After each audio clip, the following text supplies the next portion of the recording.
Hello everyone, welcome back to another video. हम कर रहे हैं एल्केलाइन अर्थ मेटल्स के बारे में, जिसमें हमने उसकी कुछ प्रॉपर्टीज देखी, फिजिकल प्रॉपर्टीज और कुछ उसकी जनरल प्रॉपर्टीज। आज हम करेंगे केमिकल प्रॉपर्टीज के बारे में।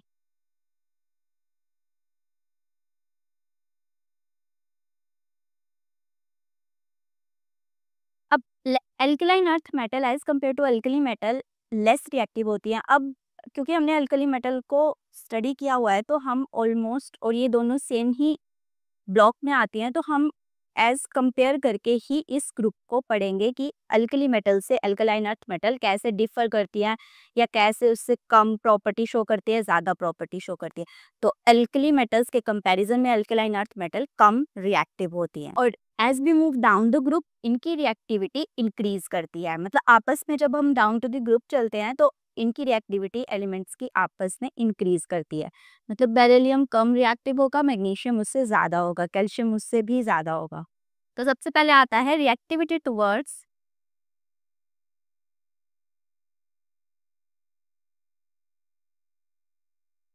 Air and water. अब बेरिलियम एयर के साथ रिएक्ट करता है, वो बेरिलियम ऑक्साइड बनाता है, बट मैग्नीशियम और कैल्शियम इनर्ट होते हैं एयर में रिएक्शन करने के लिए, क्योंकि उनके सरफेस के ऊपर एक फिल्म सी बन जाती है जो उनको एयर के साथ रिएक्ट नहीं करने देती। और बचे कैल्शियम, स्ट्रोंशियम और बेरियम, ये भी रिएक्ट करके ऑक्साइड्स बनाते हैं या फिर नाइट्राइड्स बनाते हैं। और ये वाटर कोल्ड कंडीशन में भी प्रेजेंट होगा, तो उसके साथ भी उतनी ही, मतलब उसी तरह से रिएक्ट करेंगे जैसे ये हॉट एयर या हॉट वाटर के साथ रिएक्ट करते हैं। तो आफ्टर द रिएक्शन ये ऑक्साइड्स की फॉर्मेशन वैसे ही करते हैं। नेक्स्ट आता है रिएक्टिविटी टुवर्ड्स हेलोजन।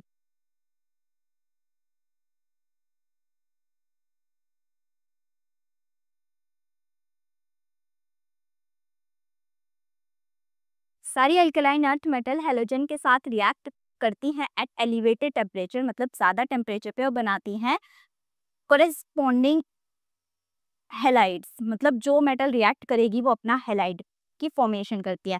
इसमें M जो है हमारे पास, वो कोई भी अल्कलाइन अर्थ मेटल हो सकती है, और जो X है वो हमारे पास यहाँ पर कोई भी हेलोजन हो सकता है, fluorine, chlorine, bromine, iodine etcetera. Next आती है रिएक्टिविटी टुवर्ड्स हाइड्रोजन।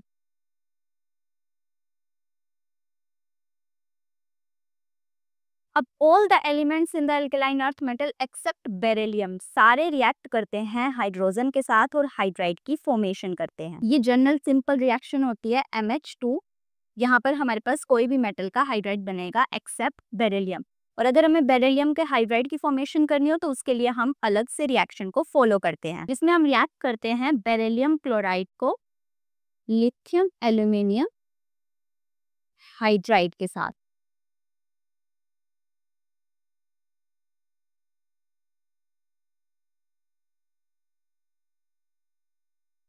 तो बेरिलियम क्लोराइड जब लिथियम एल्यूमिनियम हाइड्राइड के साथ रिएक्ट करते हैं, तो हमें बेरिलियम का हाइड्राइड मिल जाता है विद लिथियम क्लोराइड और एल्यूमिनियम क्लोराइड के साथ। तो नॉर्मली हम इसको, जनरली इसका हाइड्राइड नहीं बनता है हाइड्रोजन की रिएक्शन के बाद, इसको हमें ऐसे प्रिपेयर करना पड़ता है। नेक्स्ट हम देखते हैं रिएक्टिविटी टुवर्ड्स एसिड्स।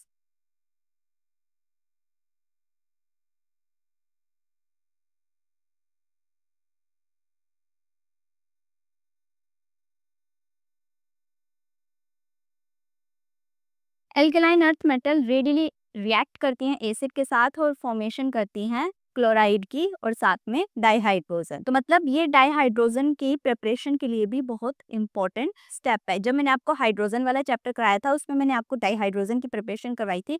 उसमें भी मैंने आपको बताया था कि एल्कलाइन अर्थ मेटल्स रिएक्ट करती हैं एसिड के साथ, तो हमें डाइहाइड्रोजन मिलती है। नेक्स्ट आता है reducing nature.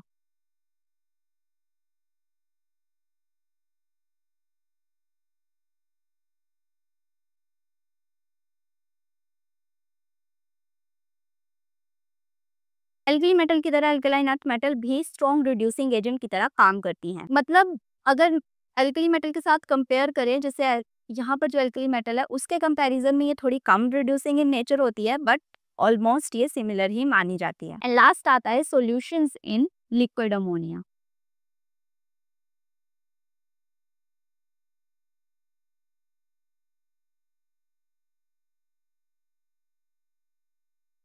Alkaline earth metal भी लिक्विड अमोनिया में रिएक्ट करके डीप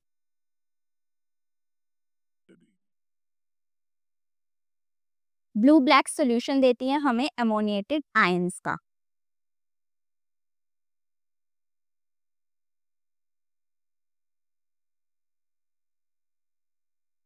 जिसकी रिएक्शन होती है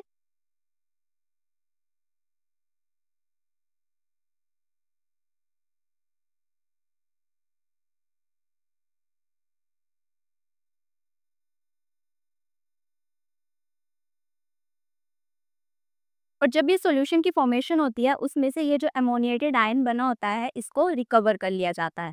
तो हमारे पास यहाँ पर एल्कलाइन अर्थ मेटल जब लिक्विड अमोनिया में डिसॉल्व होती हैं तो डीप ब्लू ब्लैक सॉल्यूशन बनाती हैं अमोनिएटेड आयंस का, पॉजिटिव आयन और नेगेटिव आयन। अब ये तो हो गई इनकी केमिकल प्रॉपर्टीज। नेक्स्ट हम देखते हैं इनके कुछ यूजेस के बारे में।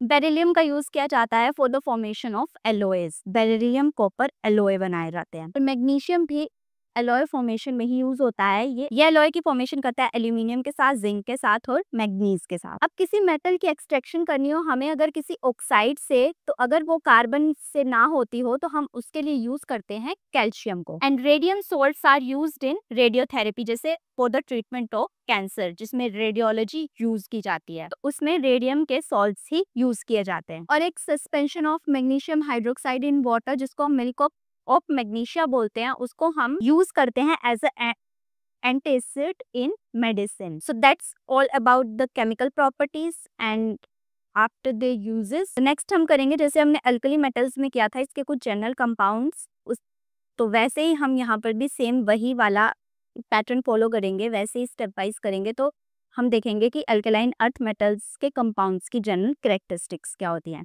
सो मिलते हैं नेक्स्ट वीडियो में। Till then keep exploring and learning ज्ञान विद विज्ञान।